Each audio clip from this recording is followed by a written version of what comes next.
better daily, where we work hard in our minds, bodies, and our spirits to become 1% better every single day. Download the app and join our Betterment family at betterdaily.live to catch the video version of these podcasts. Here's your host and my dad, Alex Van Houten.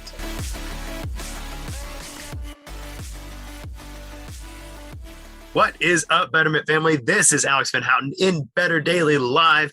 Happy Thursday. It's Word Thursday, and the word today is remember. I'm really excited to share some meditations about this word with you, and I think it will change something about the way you see the present. So before I get there, happy day 33 of the Faithful 40 Challenge. We have 7 days left to go. Hang in there. You're doing an amazing job. I'm pretty sore still from my Memorial Day Murph, but I did do a 3-mile run yesterday to add to my collection, run 41 of the run 100, and I've got a lift today planned. So everybody pray for me. I'll be praying for you, and I hope that you'll continue to stick to your commitments as we finish out this week in the Faithful 40 Challenge. So today's Word Thursday, I'm going to be reflecting on the word remember. And it's a really interesting word. The word is generally associated with memory. It means to recollect or to call to mind consciously is what it means. That's the 13th century French etymology.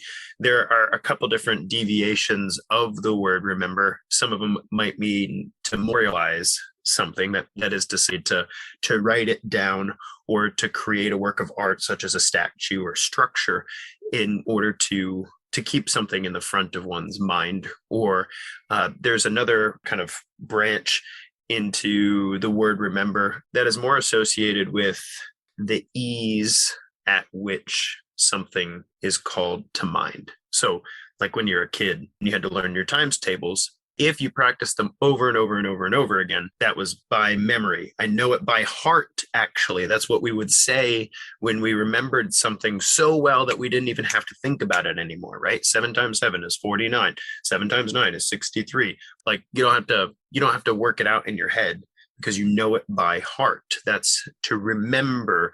And the ease at which you remember something is how often you've practiced it, how often it has come up in life. And so that's another aspect of remember. Now, I'm really interested in this word for a number of reasons. Right now, personally, in my study, I'm going through both the first 5 books of the Bible, the Pentateuch, Genesis, Exodus, Leviticus, Numbers, and Deuteronomy, and I'm going through Acts. I know they don't seem associated at all, but they are to me, and it's a very interesting juxtaposition. But there's this really strange call in Exodus and Deuteronomy. Regularly, God, through Moses, calls his people to remember the great works of the Lord. That Hebrew word remember there is associated with that ease of recollection. Remember the idea that I said just a second ago, like when you were remembering times tables as a kid. Practice the thing that you want to remember so that it's not very hard to call to mind. Now, most recently in neuroscientific research, one of the things we're interested in is something called perception. I say we, scientific community, I like to read this stuff. I'm not personally doing any of this research, but I love to follow it. I think it's very interesting. But there's this really difficult idea of perception, and that is to say, what do we actually see? What do we actually hear? What do we actually feel? And that might sound like a simple question. It's not a simple question at all, okay? So let's say you go to your mailbox to check your mail. Probably something that you've done hundreds of times, maybe thousands of times, maybe tens of thousands of times, depending on how often you order things from Amazon and how long you've lived in a certain place, right? So you go to the mailbox. What do you see when you go to the mailbox? Chances are you don't see much. Chances are you probably don't notice anything. You know, as long as nothing's out of the ordinary, as long as there's not a snake going across your driveway, or as long as there's not lightning overhead, or as long as you don't step on glass on the way, you probably don't see anything. It's probably something that you don't even notice. I'm going to the mailbox to check the mail. You open the mailbox, like, oh, I have mail. You grab the mail and you go back to your house. And if I said, how many cracks are in your driveway? Or if I said, what's the weather like today? It's very possible that you wouldn't remember anything. Why is that? Well, there's this thing we're finding out in perceptual neuroscience, we're finding out that our current perception, what we see in front of us when we go throughout our day, is actually more memory than it is present. When we walk to the mailbox, we don't see what's actually in front of us. We are perceiving what we remember about the many times we've gone to the mailbox. So like in the same way, 7 times 9 is 63. Why is 7 times 9 63? Like if you're really smart, you might count by sevens. 7, 9 times 7, 14, 21, 28, until you get to 63. Okay.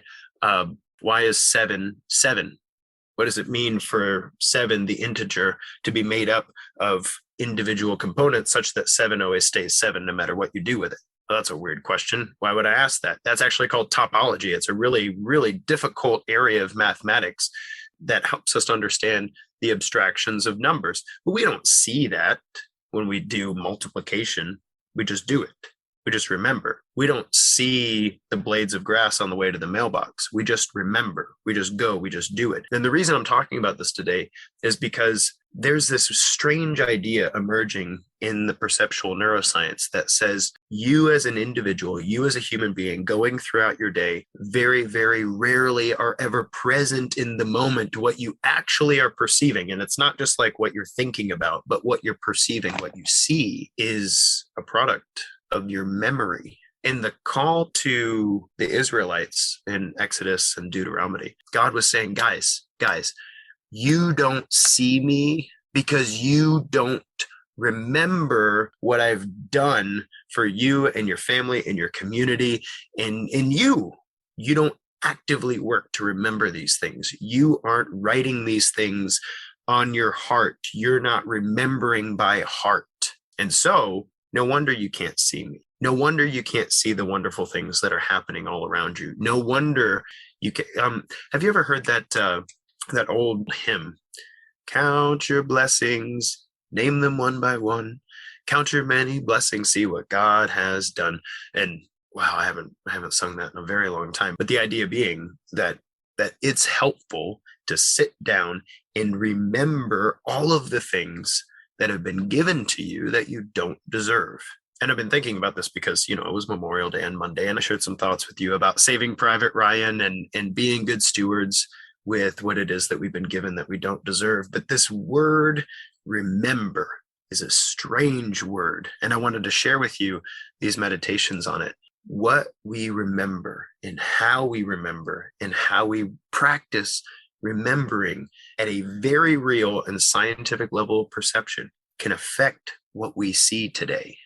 So I hope that you'll be a good steward of your memory, that you'll take time to practice remembrance, that you'll count your blessings, that you'll see the positive and powerful things that have happened in your life that have been good, and that you'll practice remembering those things. And if there are things in your life that you remember that are bad and difficult, I need you to go back and be a good steward of that too.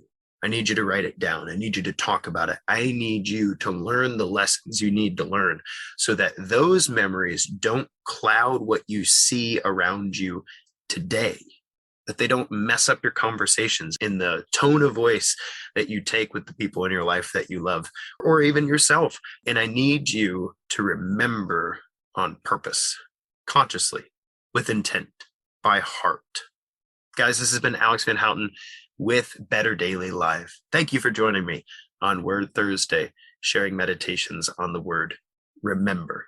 Tomorrow's Flex Friday, and I'm really, really excited to share with you a new workout for our premium members and to go through an exercise movement that's going to help you on your 1% better journey. Until then, it's just 1%. You got this.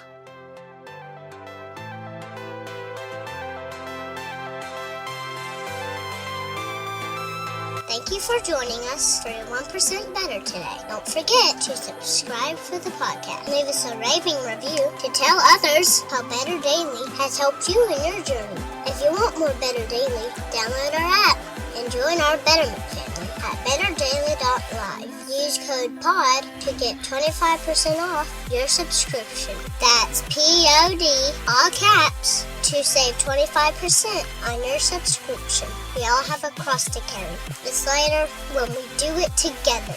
Go to betterdaily.live today.